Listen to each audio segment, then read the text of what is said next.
Hello and welcome back to the channel. My name is Zach, and once a week I record a vlog of what I've currently been reading, what I read, what I watched this past week, all the other forms of media besides, yes, the regular channel content, which this is a sci-fi fantasy book review channel with a bunch of other interests here and there, but mostly book reviews.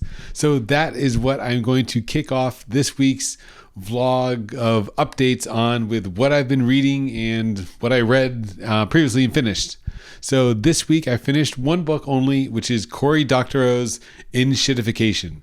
This was a very interesting book. It's super fun. It's if you're internet culture, if you're chronically online like I am, and if you're someone who grew up with the promise of the old internet. So I love this look at where we were and where we are now and kind of how we got there for internet peoples. So what Cory talks about, Cory Doctorow really lays out is the premise of the early internet was democratization, right? It was the chance where publishing, selling, everything was in the hands of the people. We had all these websites that popped up, and it was, that race to kind of establish your presence. And I'm talking maybe late 80s, early 90s, 2000s, that maybe golden age of the internet, sort of maybe nostalgia tinged as I think back myself, what was going on at that time. But it was the promise of the internet that everything was open. You could do whatever not do whatever you wanted, but you could publish whatever you wanted. You were your own voice. And where we've gone now is things have consolidated back down. So before it was all these voices. I mean, my thoughts are like not vlogs, but blogs, like written blogs. People actually visited individual websites. You had individual blogs that you read. And now, we tend to go to the same couple of sites. Everything is aggregated around social media. This web 2.0, 3.0, it's the enshittification of the internet. And specifically what enshittification is how these sites that have gobbled up all of our attention, not just the content, but the attention of internet users. First, they extract value from the users, then they extract value from the sellers. So it's like a marketplace, and how it starts extracting just one side, then it extracts both sides, and we get the current enshittified internet. Really eye-opening. So if you have an interest in internet culture, the history of the internet, or all things internet, the rise and fall of websites, it was really interesting. I read one review that kind of equated this as a compliment to the book Careless People, which I found fascinating, which is all about Meta/Facebook and how they've gotten where they are. Whereas this book, Enshittification, looks at the internet as a whole and how it's not just Facebook.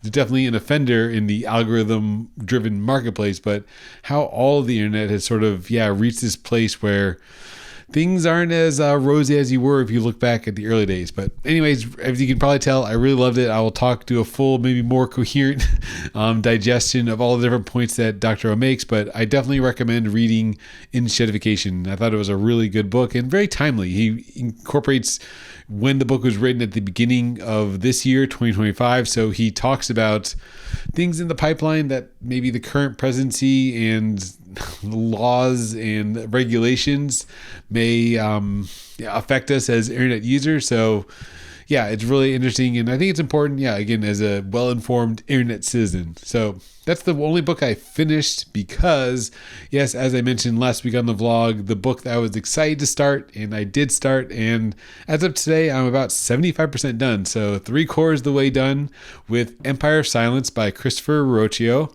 Very cool book that I was maybe a little hesitant because of the parallels to Dune, which I definitely see. It has a lot of echoes. Maybe what comes to mind, again, always because what I've recently read, how Alchemized was a Harry Potter fan fiction and then kind of retooled to be not Harry Potter fan fiction, but a Harry Potter fan fiction when it got published, when Manacled got published as Alchemized.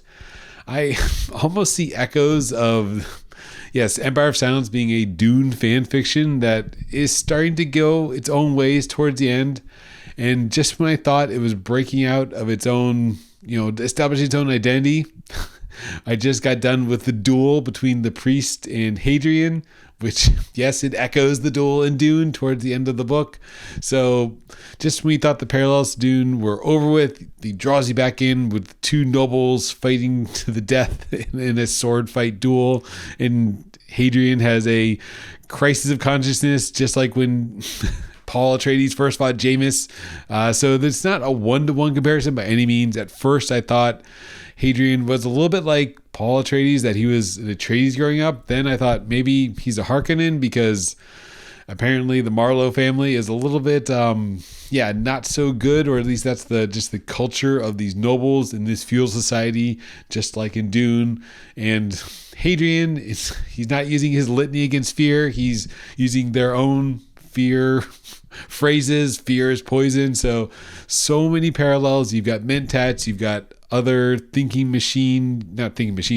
humans in Empire of Silence. You have a rebellion against thinking machines and computers in Dune. You have that in Empire of Silence. They're spacefaring. Yeah, it's very familiar though, but at the same time, it is different enough. But I think that familiarity is why I'm enjoying it so much. It just feels right. I can kind of understand what's going on, or not understand, but predict, I guess you could say, what's going to happen. And then it doesn't necessarily, so that's good in the sense that I'm very familiar with the story, as opposed to other books that I'm currently reading, like Malazan or Book of the New Sun, where it is sometimes a little bit hard to figure out what's going on, who's going where. So the prose and the structure of the story of Empire of Silence is very standard, I guess you could say, fantasy sci-fi. It's sci-fi-ish because it's in space. There's not time dilation, but loss of time when people are not traveling faster than light, so they have to freeze cryo freeze them, and then they wake up years later when they reach their destination. So you have that kind of cool dynamic, maybe seen in things like Alien, where they go to sleep then wake up later.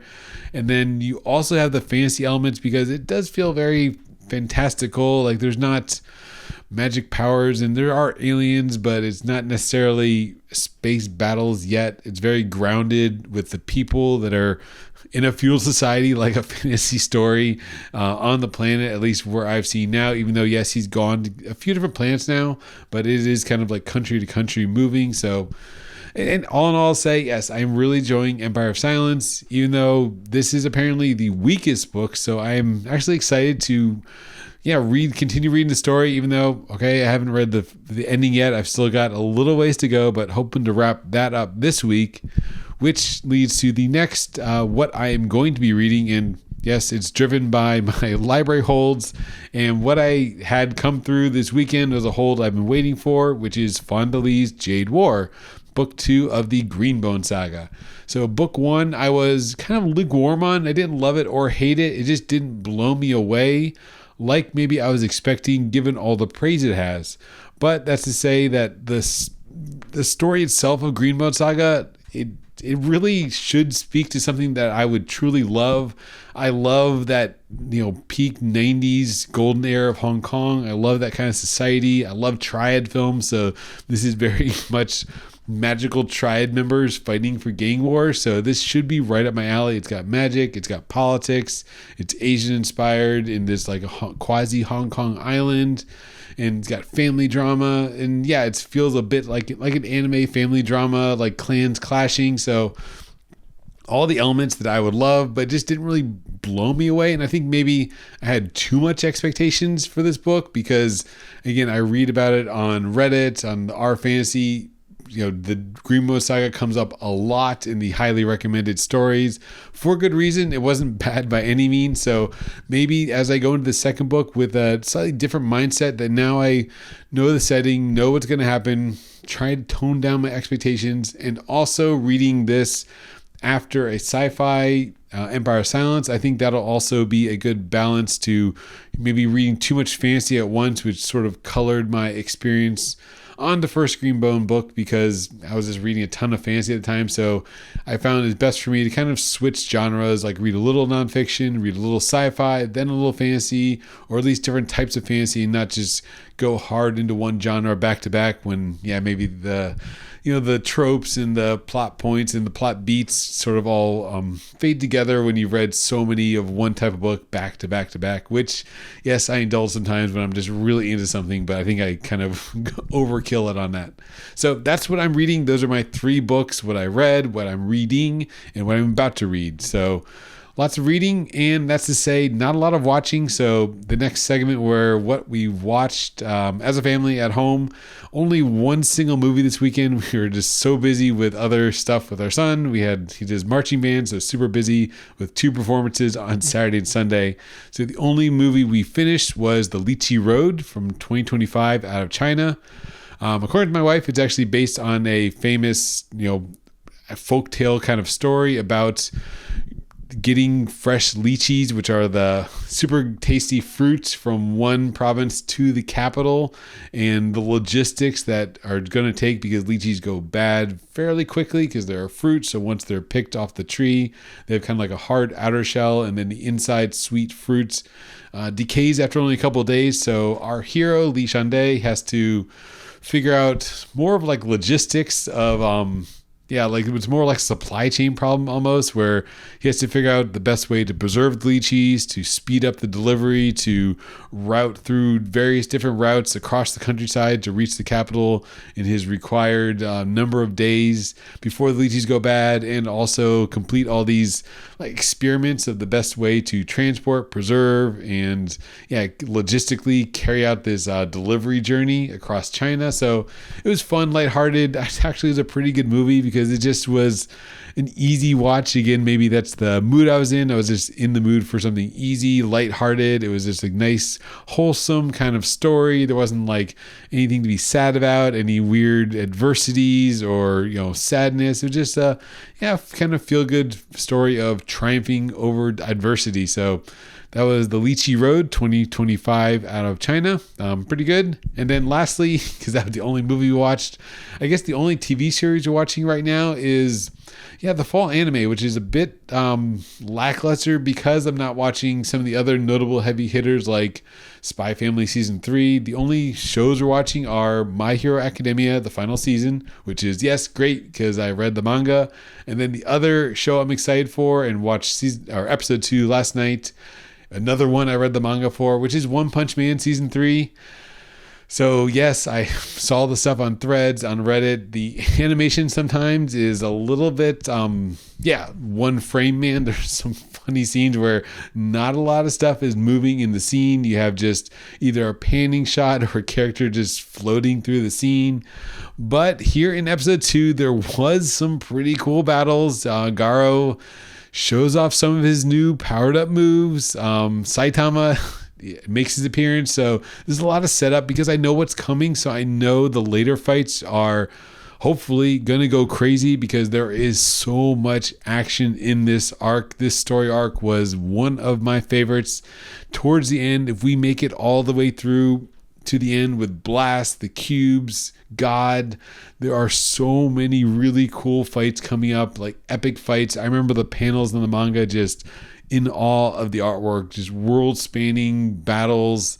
There is a lot to come. So I'm hoping that these first 2 episodes, being relatively slow as far as setup, we're just sort of establishing what Garo's doing, what Saitama's doing, what the Blizzard Bunch are doing, and all the heroes at the end of the last battle. So they're kind of easing into the next arc, introducing the monsters a little bit. But once we get into the Monster Association, I'm really hoping that this kicks up, and this is just a cost-saving effort to establish the first couple episodes before it takes off. So holding reservations, but episode 2 of One Punch Man was a marked improvement over episode 1 because we see Garo start to show some moves.